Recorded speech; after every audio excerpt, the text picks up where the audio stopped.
नमस्कार, आप देख रहे हैं सी न्यूज भारत और मैं हूं आपके साथ स्वप्निल यादव। तो वक्त हो चला है न्यूज बुलेटिन का। इस न्यूज बुलेटिन में बात करेंगे अमरोहा की, जहां गेहूं की फसल लाद कर जा रही ट्रैक्टर ट्रॉली पर हाई टेंशन लाइन का तार टूटकर गिरने से आग लगी है। और दिखाएंगे करनाल में कैसे मां बाला सुंदरी मंदिर में श्रद्धालुओं की भीड़ उमड़ी है। आगे चर्चा करेंगे संत कबीर नगर की, जहां प्रचार के दौरान उत्तर प्रदेश सरकार के कैबिनेट मंत्री संजय निषाद के साथ धक्का मुक्की हुई।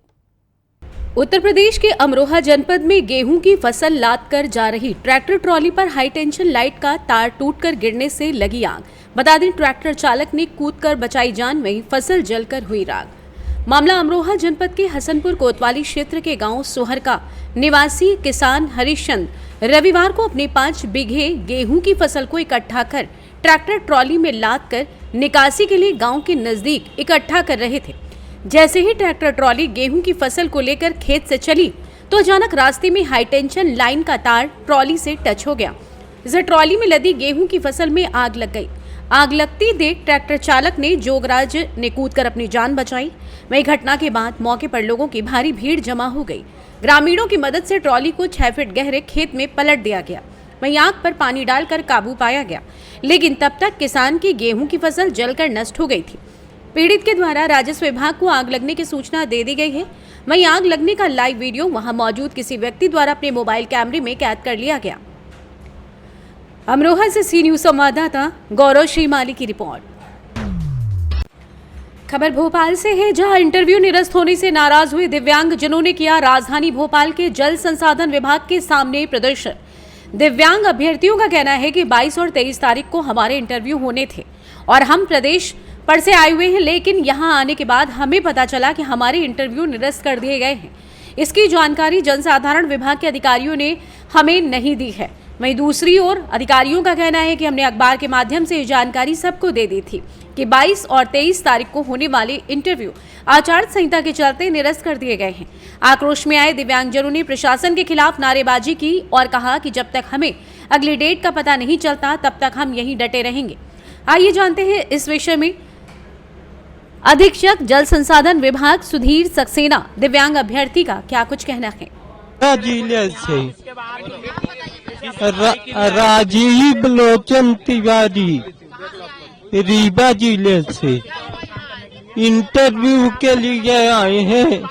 22 मार्च को फॉर्म डाले थे और यहाँ पे 22-23 अप्रैल को इंटरव्यू था, तो वहाँ से साहब ट्रेन में जगह नहीं थी तो खड़े खड़े आए हैं और टिकट कटा के यहाँ तक आए थे।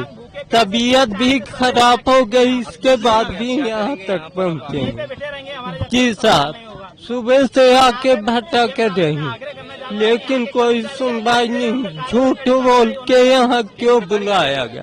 अगर झूठ बोल के बुलाया गया तो हमारा किराया वापिस कर दे, हम चले जाएंगे। हमारा जितना भी पैसा बस साठों का सबका लगा, साहब दिलवा दीजिए, हम यहाँ चले जाएंगे।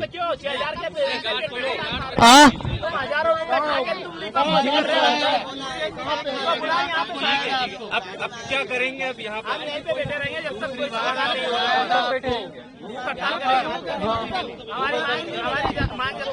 ना सोनपुर है। मैं राहुल नगर से आई हूँ। 22 या 23 तारीख को ट्रेनिंग दी गई थी, वो निरस्त हो चुकी है। मेरे पति आए एक आग से और दोनों पति पत्नी विकलांग है। छोटा बच्चा घर पे छोड़ के आई हूँ। अभी आए तो निरस्त हो गए, सब बता रहे हैं। दूसरी बात, कुछ इसके बारे में कुछ मालूम ही नहीं है, पता ही नहीं, बताया गया नहीं है इसके बारे में।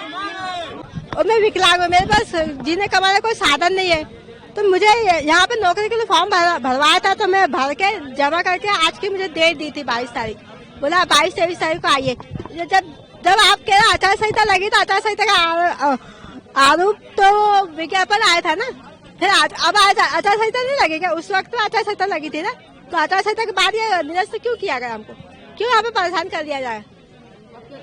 अब मुझे नौकरी चाहिए या तो ये रिजेक्ट कर दो। छाया यादव। चीज निकाली गई, वांट्स निकाली गई, नोटिफिकेशन दिया गया न्यूज़पेपर में, वो ठीक है। उसके अकॉर्डिंग ये सभी लोग कितनी कितनी दूर से आए हैं, क्या करके आए हैं, कर्जा लेके आए हैं, घर में कितना जरूरी काम है छोड़ छोड़ कर यहाँ पर आए हैं।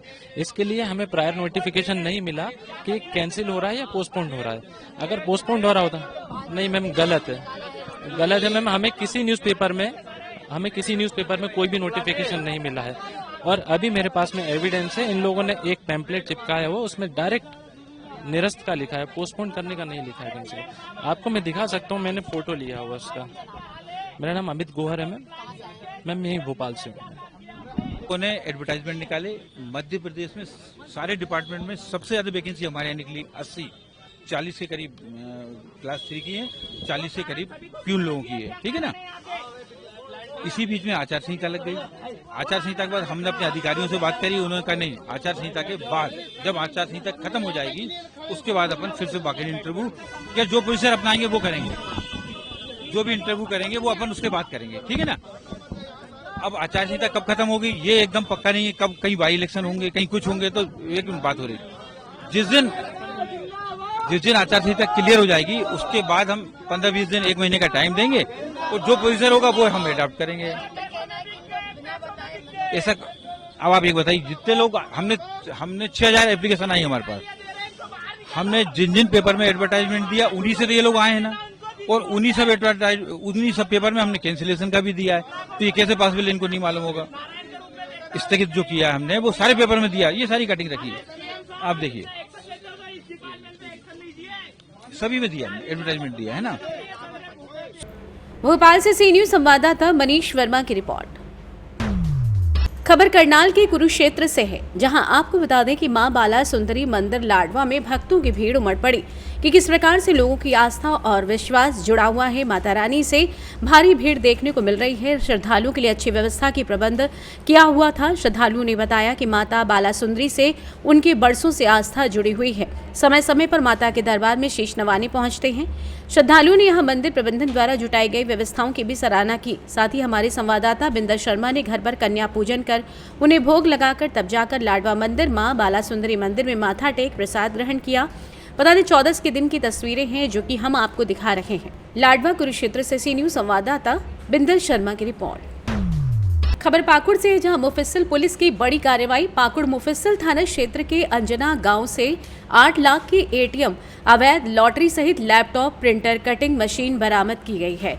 पाकुड़ पुलिस अधीक्षक प्रभात कुमार को गुप्त सूचना मिली थी कि मुफस्सिल थाना क्षेत्र के अंजना गांव में बाबर शेख के घर में काबिल शेख उर्फ टीपू के द्वारा अपने अन्य सहयोगियों के साथ मिलकर अवैध रूप से जाली लॉटरी की छपाई की जा रही है। पाकुड़ पुलिस अधीक्षक के निर्देश पर मुफस्सिल अवर निरीक्षक अजय कुमार ठाकुर के नेतृत्व में एक टीम गठित की गई और अंजना गांव में छापेमारी अभियान चलाया गया। इसमें भारी मात्रा में प्रतिबंधित अवैध एटीएम लॉटरी के साथ 2 printer, 1 laptop lottery cutting machine जब्त की गई है। अंधेरे का फायदा उठाकर आरोपी भागने में सफल रही।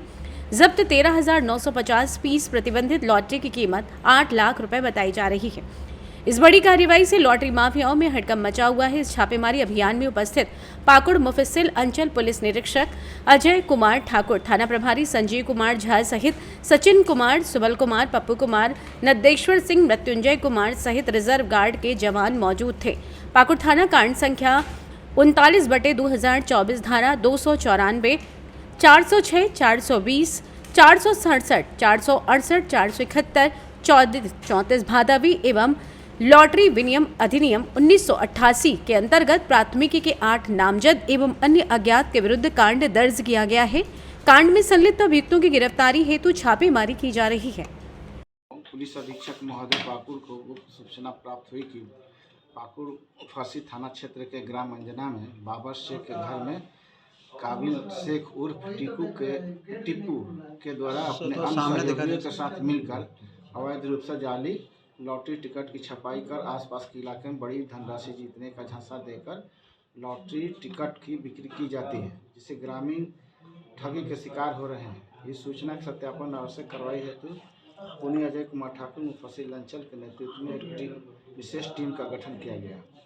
गठित टीम द्वारा प्रोफेशनल तरीके से प्राप्त सूचना का सत्यापन कर बाबर शेख के घर में विधिवत छापेमारी की गई। छापेमारी के दौरान 7-8 व्यक्ति पुलिस को देखकर भागने लगे, जिन्हें पकड़ने का प्रयास किया गया, परंतु सभी अंधेरे का फायदा उठाकर भागने में सफल हो गए।